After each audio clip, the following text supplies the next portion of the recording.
Welcome to Kenton Teaches. Enjoy the video.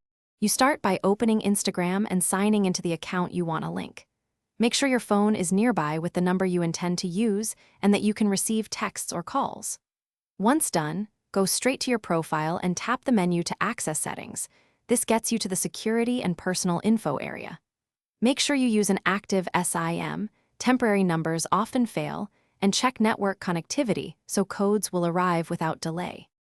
You will now enter the number in personal information. Once inside, select phone number and type the country code followed by your full number. This prevents format errors. After tapping Save, select SMS or call to receive the verification code. Pick SMS for speed unless you prefer voice. When Instagram sends a 4 to 6 digit code, copy it exactly and paste or type it back into the verification field. If you get an error, recheck the digits and country selection before retrying.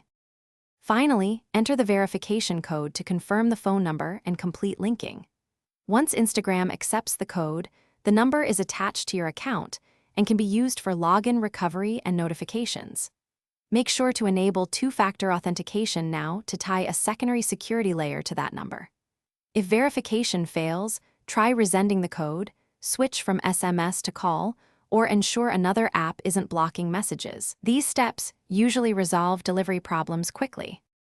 Thanks for watching. Please subscribe if this video was helpful.